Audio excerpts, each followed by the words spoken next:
Gavel Vaz turbulence is not just a catchy headline, but the exact physics of a Capitol Hill morning, built for accountability: a wooden mallet, a witness table, and months of public anxiety condensed into a single, televised test of whether one of America's most storied manufacturers can regain the benefit of the doubt.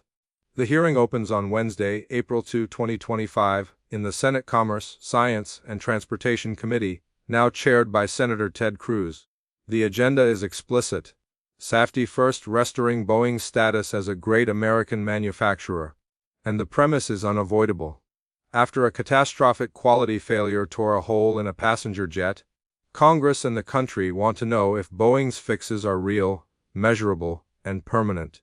Across from the senators sits Boeing's relatively new chief executive, Kelly Ortberg, the veteran aerospace leader brought in during August 2024 to steady a turbulent company and culture. The chair's gavel announces a different sort of runway, not altitude and airspeed but facts, timelines, and proof. The room's oxygen is the backstory everyone knows by now. On January 5, 2024, Alaska Airlines Flight 182 at 37.9 Max lost its left mid-exit door plug at about 14,800 feet, producing an explosive depressurization, scattered debris, and a miracle landing back at Portland with reported minor injuries.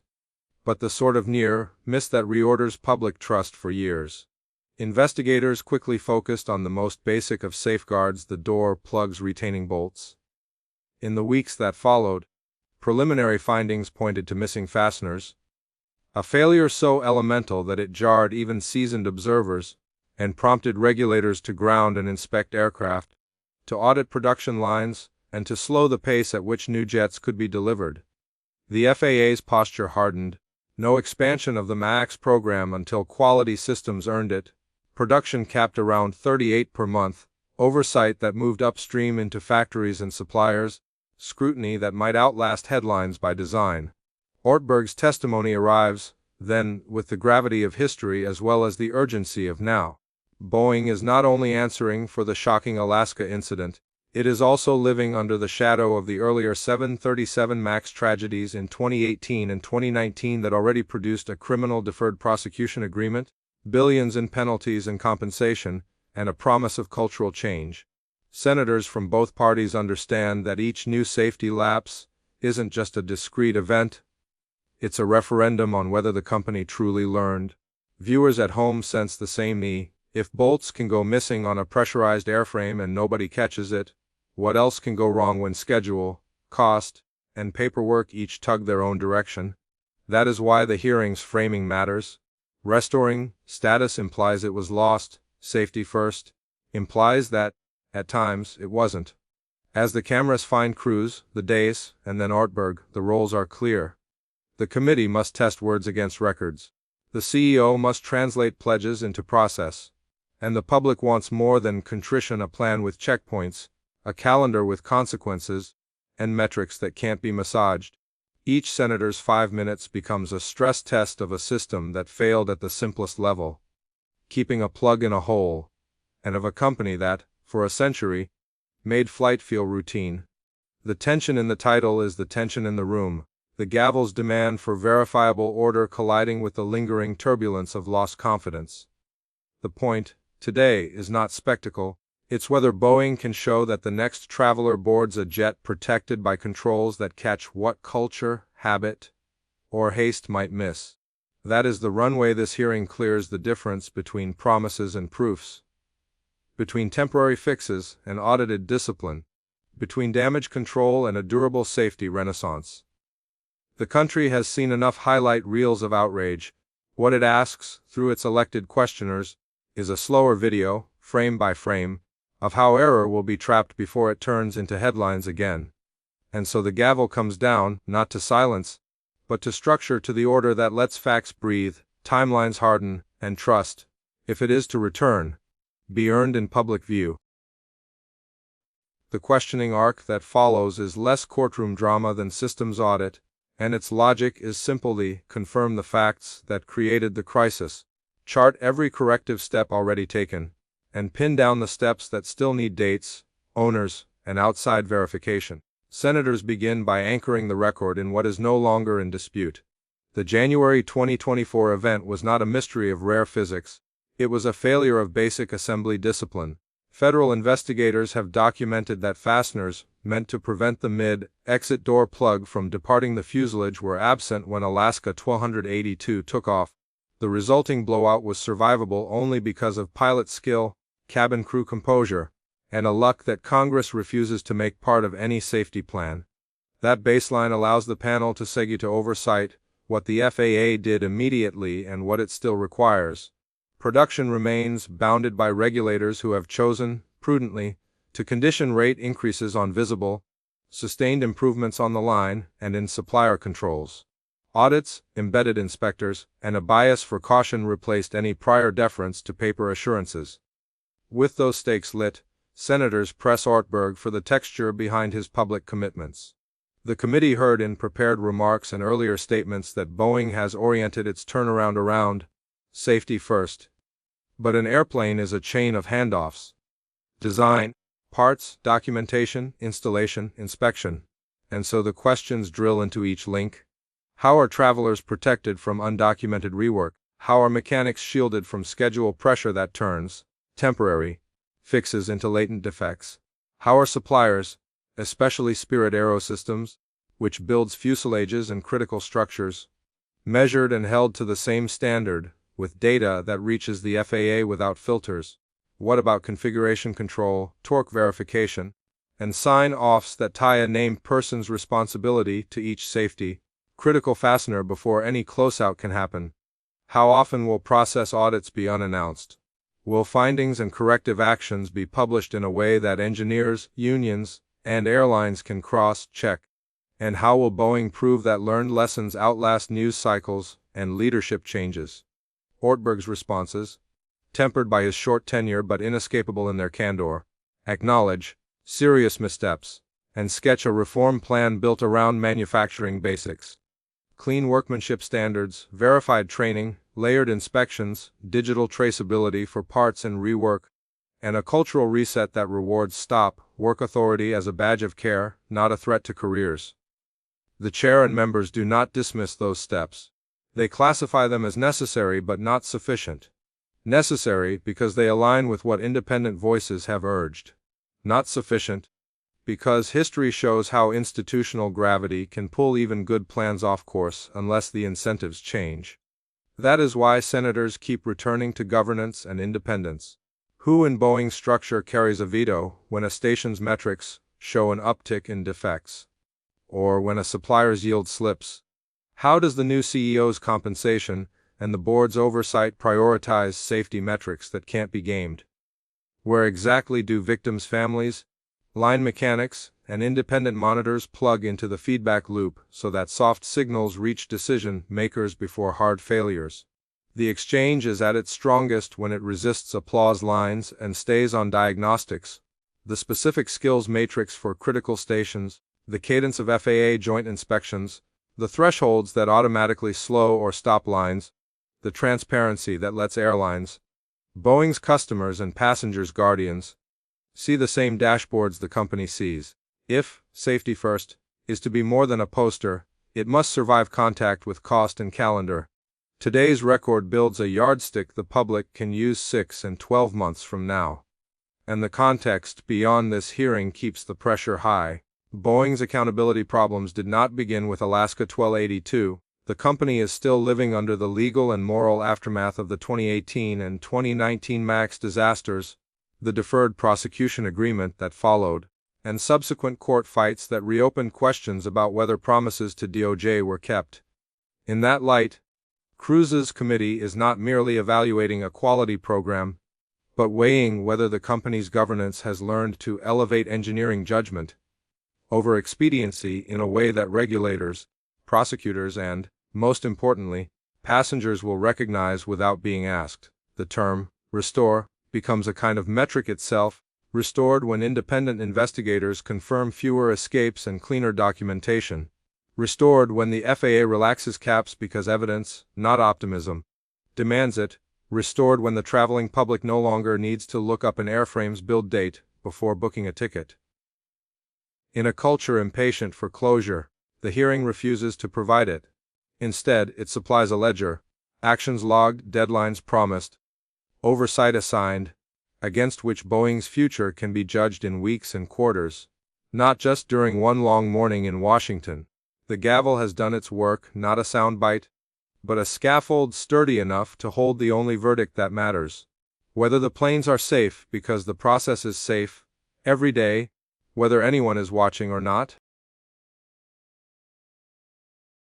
Gavel meets turbulence most honestly when the conversation turns from apologies to architecture, when safety first is unpacked into the stubborn mechanics of how work is done, checked, and then checked again by someone whose only loyalty is to the record. That is the middle movement of this hearing, the long, unglamorous pass through the places where risk hides, the places that failed on Alaska Airlines Flight 182, and the places that must be fortified before public trust can return.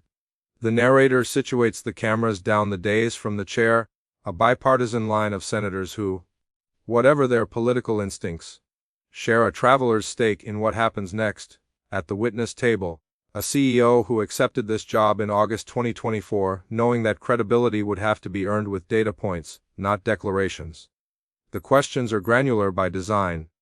If a door plug could leave an airframe because bolts were removed and never replaced, what has changed in the way rework is documented so that every removal automatically spawns a verifiable reinstallation step?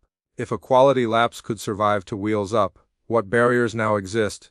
Layered inspections, digital traceability, independent sign-offs, to stop a latent defect before it becomes a headline.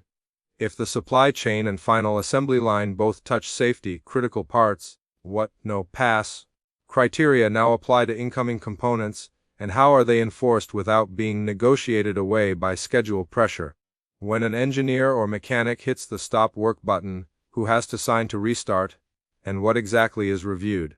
The narrator notes that the most effective exchanges keep returning to the same triad: measurement, independence, and consequences. Measurement means hard counts, escapes found, escapes prevented, findings per 1,000 hours, repair, induced defects per station, and it means publishing enough of those numbers that outsiders can correlate improvements with time on task, not with news cycles. Independence means that the system verifying the system cannot be the same hands that are trying to meet a delivery calendar. It means regulators withstanding access to the data and airlines withstanding access to the dashboards so that "trust us" is replaced by "see for yourself." Consequences means that when a metric slips, when a line shows a spike in rework, when a station's defect profile worsens, something non-negotiable happens: production slows, leadership bonuses tie off, corrective actions are logged on a calendar that does not move without explanation. The chair's line, "Can travelers trust Boeing?" lands differently within that framework. It stops being a sound bite and becomes a spreadsheet. If trust is the destination, these are the columns that get you there. The narrator threads in the wider backdrop that makes the hearing's tone matter. Federal investigators have already established the basic facts of the 2024 blowout: a mid-exit door plug departed a 737-9 midair exit climbout. Rapid depressurization followed. Injuries were thankfully minor. Pilot skill and cabin crew composure helped deliver a safe return. And the maintenance and manufacturing chain failed to ensure that 4 bolts, designed to keep that plug in place, were present at takeoff. The FAA's response: more inspectors on the floor, audits that start upstream, and a production rate cap that keeps the tempo at roughly 38 jets a month, was an institutional way of saying that speed will no longer be allowed to launder risk. Senators pressed the CEO to translate that regulatory posture into company incentives. Which goals in executive pay are now tied to defect trends? Which milestones must be certified by someone outside the business unit that owns the deadline? Which supplier contracts now include automatic pauses or penalties keyed to objective quality signals, not just delivery counts? The narrator observes that what makes this exchange different from a ritualized scolding is its attention to plumbing, not one-time campaigns or glossy slogans, but the architecture of repeatable safety, skills matrices at critical stations, torque verification and tool calibration with tamper-proof logs, Unannounced process audits, a rule that undocumented rework is treated as a defect until proved otherwise.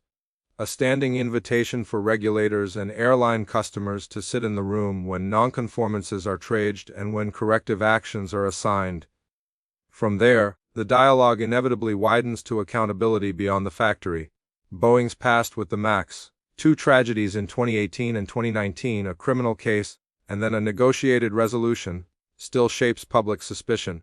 The Justice Department's 2025 non-prosecution agreement is a reminder that legal leverage and corporate promises live on the same calendar as this hearing. What senators want, and what the country expects, is not the theater of contrition, but the math of reform: fewer escapes today than yesterday, fewer tomorrow than today, and a slope steep enough that an independent auditor would sign it. The narrator lingers on a closing image from this stretch of questioning, the gavel resting on felt, the witness binder open to a page of tables, and a lower third on the broadcast that, for once, resists treating safety like a partisan sport. This is not about cleverness. It is about choreography that can catch a missing bolt before an airplane leaves the ground. It is about a regulator that keeps the production cap in place until front-line inspectors, not press offices, say the system is ready to go faster. And it is about a chief executive whose tenure will be measured in the unexciting miracle of flights that take off land and never make the news. In that frame, the day's most important words are not the most dramatic. They are the most verifiable. They sound like dates, thresholds, and audits. They look like graphs that bend for reasons everyone can see. They end with a promise that can be checked in 6 months. The next time senators ask, "Can travelers trust Boeing?" the answer will not arrive as a speech, but as a trend line. The ending this story earns is not catharsis but cadence, a plan, a pulse, a way to tell if the promises born under the Clag lights survive the quiet of the shop floor. The narrator frames the takeaway in the simplest possible language. Trust returns when the people who fly, work, and regulate can follow the same trail of receipts. For travelers, that means believing that the airplane at the gate was assembled and inspected by a system designed to trap human error before physics can punish it. It means caring less about slogans and more about the boring virtues that actually keep pressure hulls whole. Clean paperwork, calibrated tools, the humility to pause when something doesn't look right. For employees, especially the ones whose names rarely reach a chyron, it means hard cover from their leadership when they use stop, work authority. It means training that treats precision as a muscle built by repetition, not a message from headquarters. It means knowing that management will back their judgment, even when a schedule trembles. For airlines, it means visibility into factory dashboards granular enough to spot trouble before it ships, contracts that make quality a first-order term, not a press release, and a partner that admits uncomfortable data while it is still fresh enough to fix. For regulators, it means a steady hand on the production throttle. No rate increases until field staff attest that the line is ready, and an inspection regime that is paced by risk, not by news. For the Senate, it means more mornings like this one follow, up hearings that trade fireworks for flowcharts, letters that ask for the same metrics every quarter so trend lines can be plotted in public, and a posture that respects the boundary between legislating and running a factory, while insisting that oversight is not a cameo but a season. The narrator folds in the legal climate as part of that cadence. The Justice Department's non-prosecution agreement in 2025, controversial in its own right, is still a lever, a contractual set of promises with consequences if broken. It sits beside the FAA's cap on 737 MAX production as a twin reminder that reputations do not rebuild on wishful thinking, they rebuild through conditions met, defects reduced, auditors satisfied, and 1,000 flights that end with nothing more dramatic than a gate change. None of this demands heroics. It demands patience, and the kind of institutional humility that remembers how Alaska 1282 became a cautionary tale, bolts removed and not replaced, undocumented work, and a chain of sign-offs too thin to catch it. The image is stark because it is ordinary, a part that should have been there wasn't, and a cascade of controls failed to notice. The answer must be just as ordinary systems that are boring precisely because they work. That is the virtue the public is asking for, and it is the only virtue that lasts. The narrator closes the circle by returning to the title. Gavel vs. Turbulence was never about a personality contest between a senator and a CEO. It was about the civic math of making flight feel routine again. The gavel stands for a process that forces a timetable on improvement and a spotlight on evasion. Turbulence stands for the suspicion that rises when words outpace verification. When the two meet with rigor, the result is not a viral clip, it is a checklist that ordinary citizens can understand and watch. 6 months from now, the same questions should yield better answers because the line will be cleaner, the audits tougher, the numbers public.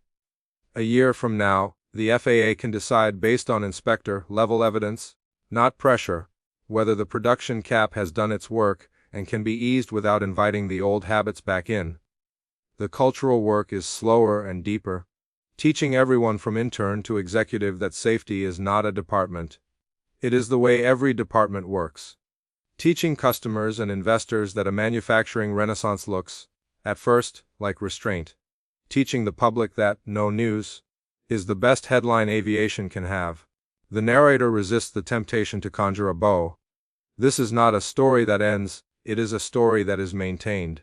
Its heroes are procedures, not people, its villains are hurry and denial, and its moral is the same one that generations of engineers, pilots, and regulators have taught in quieter times: aviation is safe because it is structured, because facts beat feelings, because failure is studied until it has nowhere left to hide. The hearing gave the country a chance to see whether those old truths are still welcome in the rooms where power is exercised. If the answer is yes, if metrics replace mood, if audits replace adjectives, then the next time cameras pan across a witness table, the story will be smaller precisely because the work is better. That is what recovery looks like in a systems world: fewer surprises, more receipts, and a kind of public calm that only evidence can buy. The gavel, in that world, is not a cudgel, it is a metronome. It keeps time while a complicated organization relearns how to count. And turbulence, once expected to throw us, becomes the thing we designed against. Respected, measured, and finally reduced to a bump on the way to wheels. Down. Thank you for flying. See you next time.